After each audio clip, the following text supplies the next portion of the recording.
السلام علیکم ناظرین، آج ہم بات کریں گے سلطان عبدالحمید ثانی کے بارے میں، جو 21 ستمبر 1842 کو ترکی کے شہر استنبول میں پیدا ہوئے۔ آپ سلطان عبدالمجید اول کے بیٹے تھے۔ والدہ کی وفات کے بعد ان کی سوتیلی والدہ نے پرورش کی۔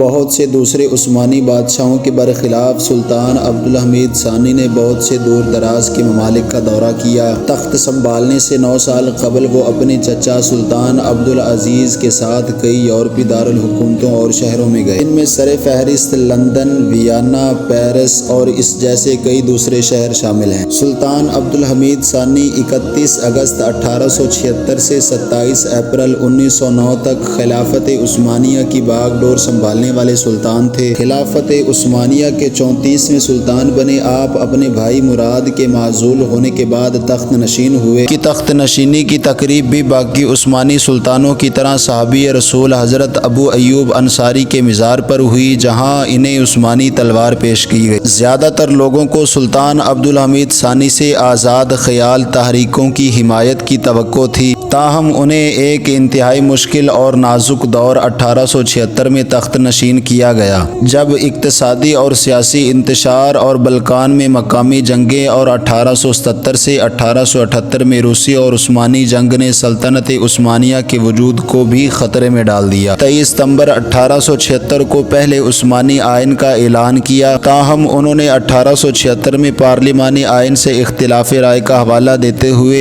مختصر المدتی آئین اور پارلیمانی آئین دونوں کو معطل کر دیا۔ عثمانی سلطنت کی جدید کاری سلطان عبدالحمید ثانی کے دور حکومت میں جاری رہی، بشمول بیوروکریسی میں اصلاحات، روم ایلی ریلوے لائن، اناطولیہ کی توسیع، بغداد ریلوے کی تعمیر اور حجاز مقدس ریلوے شامل ہیں۔ حجاز ریلوے اس وقت کی دوسری ریلوے لائنوں سے مختلف اور خاص تھی جو دمشق سے مدینہ تک جاتی تھی۔ اس ریلوے لائن کو مکہ تک بھی جانا تھا، لیکن پہلی جنگ عظیم شروع ہونے کی وجہ سے یہ مدینہ منورہ سے آگے نہ جا سکی۔ ایک طرف سلطان عبدالحمید ثانی نے اپنی سلطنت کو منظم کیا تو دوسری طرف یہودی بھی سازشیں کرنے میں لگے ہوئے تھے۔ یہودی فلسطین میں آباد ہونے اور اسرائیلی ریاست کے قیام کے ساتھ ساتھ مسجد اقصی پر قبضہ کر کے اس کی جگہ ہیکل سلیمانی تعمیر کرنا چاہتے تھے۔ اس کے لیے وہ مختلف طریقوں سے راہ ہموار کرنے میں لگے ہوئے تھے۔ ایک دفعہ یہودیوں کی تنظیم کا ایک وفد سلطان عبدالحمید ثانی کے پاس آیا اور ان سے درخواست کی کہ انہیں فلسطین میں آباد ہونے کی اجازت دی جائے، کیونکہ عثمانی سلطنت میں یہودیوں کو فلسطین میں آنے اور بیت المقدس کی زیارت کرنے کی اجازت تھی، مگر وہاں زمین خریدنے اور وہاں آباد ہونے کی اجازت نہیں تھی۔ 20ویں صدی کے آغاز تک فلسطین میں یہودیوں کی کوئی بستی نہیں تھی۔ پوری دنیا میں یہودی بکھرے ہوئے تھے اور کسی بھی جگہ یہودیوں کی مستقل ریاست یا شہر نہیں تھا۔ سلطان عبدالحمید ثانی نے یہودیوں کی درخواست منظور کرنے سے انکار کر دیا، کیونکہ فلسطین اور مسجد اقصی کے بارے میں یہودیوں کا منصوبہ سلطان کے علم میں آ چکا تھا۔ اس کے بعد ایک بار پھر سلطان عبدالحمید ثانی کو صہیونیت کے بانی ہرزل تھیوڈور نے خط لکھا، جس میں اس نے فلسطین کو یہودیوں کے حوالے کرنے اور اس کے بدلے بہت بھاری رقم دینے کی پیشکش کی، جس کے جواب میں سلطان عبدالحمید ثانی نے کہا کہ فلسطین میری جاگیر نہیں، یہ تمام مسلمانوں کی ملکیت ہے۔ اس مٹی کی خاطر میرے آباء و اجداد عثمانیوں نے سینکڑوں سال جہاد کیا، اس کی مٹی میں مسلمانوں کا خون شامل ہے۔ سلطان نے کہا کہ یہودیوں کو میری یہ نصیحت ہے کہ وہ اپنے پیسے اپنے پاس سنبھال کر رکھیں۔ جب تک میں زندہ ہوں اللہ کی قسم کھا کر کہتا ہوں، چھری کے ساتھ میرے جسم کو کاٹنا آسان ہے اس بات سے کہ فلسطین کو یہودیوں کے حوالے کر دیا جائے۔ چنانچہ سلطان عبدالحمید ثانی کو 27 اپریل 1909 کو سازشوں کے تحت تخت سے اتارا گیا اور قید میں ڈال دیا گیا۔ انہوں نے اپنے آخری دن اپنے بچوں کے ساتھ گزارے۔ سلطان عبدالحمید ثانی 10 فروری 1918 کو وفات پا گئے۔ اس امید کے ساتھ دیجیے اجازت کہ آپ کو ہماری یہ ویڈیو اچھی لگی ہوگی۔ ایسی ہی اور مزید ویڈیوز دیکھنے کے لیے ہمارے چینل کو لائک اور سبسکرائب کر دیں۔ ملتے ہیں اگلی ویڈیو میں، تب تک کے لیے اللہ حافظ۔